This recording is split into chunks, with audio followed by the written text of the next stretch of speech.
Hello, America. I'm Mark Levin, and this is Life, Liberty, and Levin. Well, you've seen the spectacle this week, and I want to dig into this, and I want to dig into the threat of assassination against the Supreme Court justice. You heard these words often the past few days: insurrection, sedition, democracy, peaceful transfer of power. What words haven't you heard from this committee? Show trial, star chamber, tyranny of the legislature, separation of powers. In a courtroom, ladies and gentlemen, there's all kinds of rules based on the truism that justice, truth, and fairness, they require the ability of the accused to effectively defend himself or herself.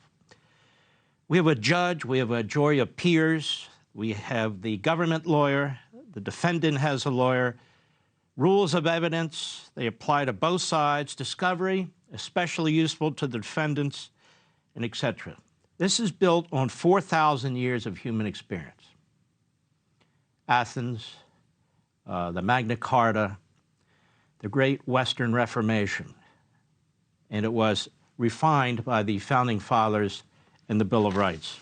Furthermore, when our Constitution established the House of Representatives, it was created as the only federal branch directly elected by the people.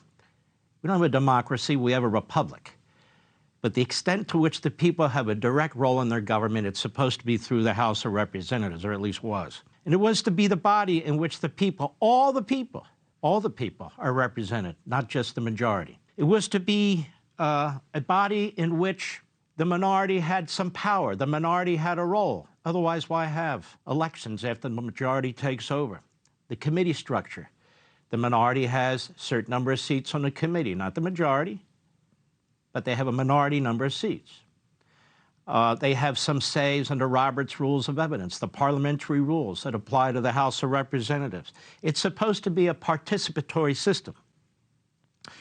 And so the minority, as the founders believed, and over 200 years of practice, while they can't control the floor of the House and other elements, they have a say. What's the purpose of this? Their purpose is to ensure that everybody has at least some voice in their government and over their lives. It is to ensure tranquility, even when you have a diverse political system with a lot of voices. It's to avoid the tyranny of the majority, the tyranny of the majority, the tyranny of the legislature. See, in the courtroom, you want opposition to get to the truth. In the legislature, you want opposition, well, not so much to get to the truth, but so that the other side, so to speak, has a say, has some kind of representation. We have separation of powers. Among other things, Congress exists to raise money, to borrow, to spend, to legislate. Congress has no power to conduct criminal investigations, none whatsoever. That's not their lane. Their lane is to legislate and to ensure, the framers believe, that we wouldn't be criminalizing politics. See, the framers of the Constitution looked all over the world. They looked at history. They looked at the Judeo-Christian experience. They looked at Athens. They looked at Rome. They looked at Britain. They looked at Germany. They looked at France. They looked at the great philosophers, and they came up with the most fantastic Constitution ever known to man. Then we have the Supreme Court. The Supreme Court is the only court specifically mentioned in the Constitution. There's no mention of the appellate courts, the district courts, or administrative courts for immigration, or anything of the kind. The Supreme Court is, in fact, in Article 3, by name, as is the Chief Justice of the United States. It's the only one. 3 branches of power. Montesquieu cited over and over again in the Federalist Papers how important it is to have 3 branches of government. This is all set up so we the people can survive in a civil society and that we have rights too. Now, none of this has been discussed by this January 6th committee. Why? Because every single thing I just told you is being rejected by this committee. Hook, line, and sinker. Individuals were not protected. Individuals had no due process rights. This committee has conducted an unconstitutional, parallel criminal investigation. going through the back door to get around the Bill of Rights and other procedures, and then feed its information to a politicized Department of Justice and Attorney General. Absolutely appalling.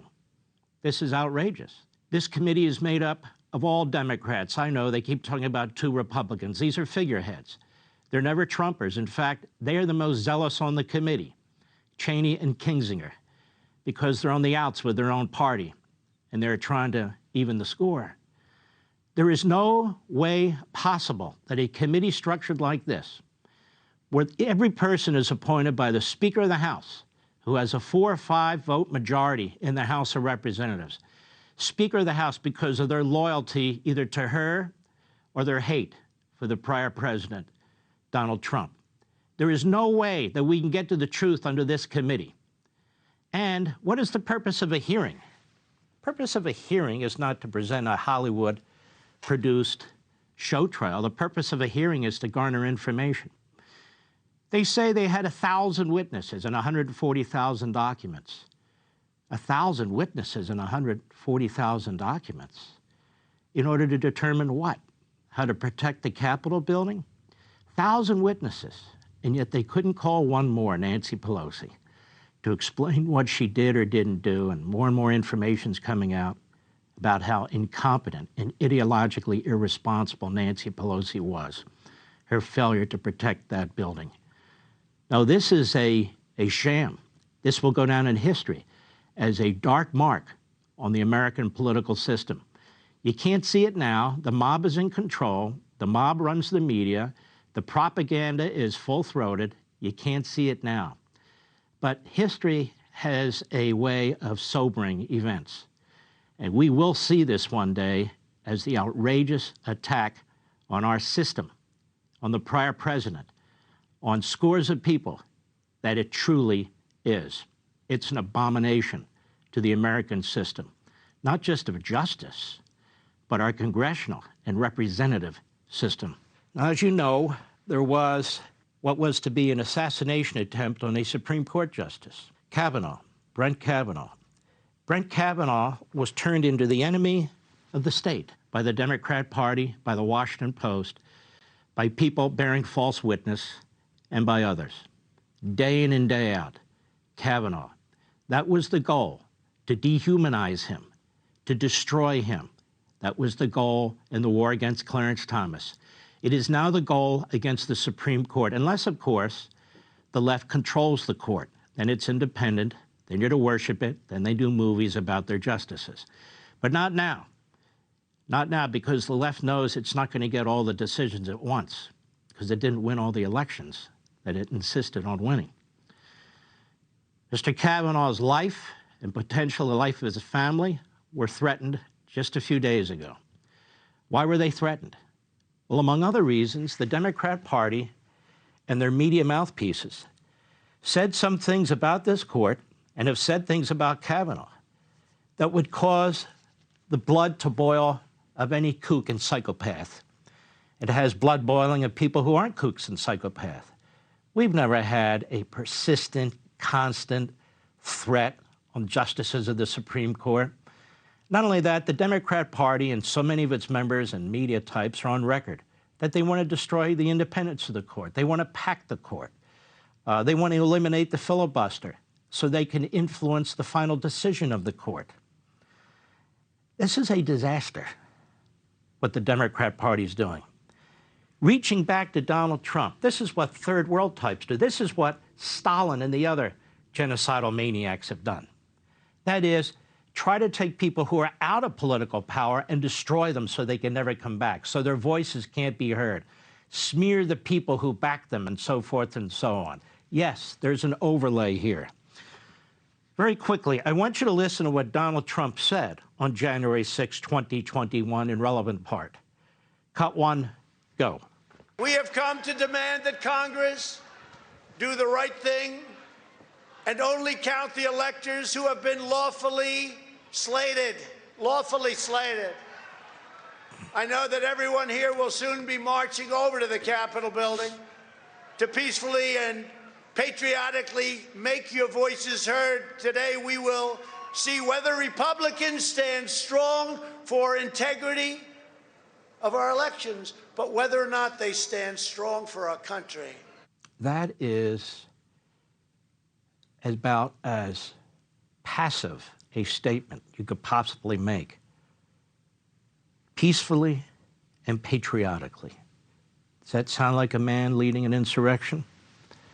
And even more than that, we have on the record numerous people that President Trump offered National Guardsmen to the Capitol, to Pelosi, 4 days before January 6th, 4 days before January 6th. So these two issues alone would undermine completely the entire purpose of this committee, which is why they have to have 1,000 witnesses and 140,000 documents. They want 100,000 puzzle pieces so they can put little texts together and emails, have music, show the violence from the group that did break into the Capitol, and then try and turn it into a Donald Trump event. That's what propagandists do. That's what Hollywood does. It's what our media do with the Russia collusion and the rest of it. Now, I want you to hear what Chuck Schumer said on March 2020 about the Supreme Court and two justices in particular. And keep in mind the comparison of the two, the voice of Donald Trump and the substance of what he said, peacefully and patriotically. Now listen to Chuck Schumer. Go. I want to tell you, Gorsuch, I want to tell you, Kavanaugh, you have released the whirlwind and you will pay the price.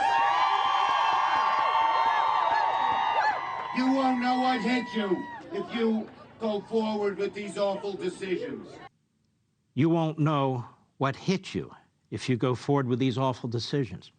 He's not only obstructing the work of the court and trying to influence the outcome of a case, or 2 or 3 or 10. You won't know what hit you? Now, this is violent language. Can you imagine what this committee would do with that language if those words were uttered by Donald Trump on January 6th? But that's not what happened. There was a complaint filed by Landmark Legal Foundation with the Senate Select Committee on Ethics, headed by Senators Coons and Langford, talking about specifically the threat that was made by Schumer to these justices and how an unhinged individual might view this as a call to violence. You know what the Select Committee on Ethics did in the United States Senate? Nothing. Absolutely nothing. A Supreme Court today, even as I speak, threatened with violence. Finally, there's a federal law, most of you have memorized it by now, 18 U.S. Code Section 1507. You're not allowed to, quote unquote, peacefully protest at the home of a justice. That's the law. It took the Attorney General of the United States weeks to beef up security for these justices. Weeks. And he hasn't prosecuted a single person who's committed a felony here, not one. And Chuck Schumer, we have the audio, we have the video, and Nancy Pelosi, we have the audio, we have the video. Both of them encouraged their mob to go to those houses, break federal law, commit felonies, and influence the outcome of a Supreme Court decision, that is, obstruct the work of the court. I don't believe any of them have been charged with anything. No handcuffs, no leg irons like Peter Navarro, no, none of that. What we're facing now is the tyranny of the legislature, as Jefferson called it. You're witnessing it through Nancy Pelosi, who failed to protect the Capitol building, as of today, has failed to protect Supreme Court justices. She has a bill on her table passed unanimously by the Senate. And as of my speaking right here, for almost 2 months, she's done absolutely nothing with it. Why? Because she wants the Supreme Court damaged, because she disagrees with their opinions. This is tyranny. You're staring it in the face. Hey, Sean Hannity here. Hey, click here to subscribe to Fox News YouTube page and catch our hottest interviews and most compelling analysis. You will not get it anywhere else.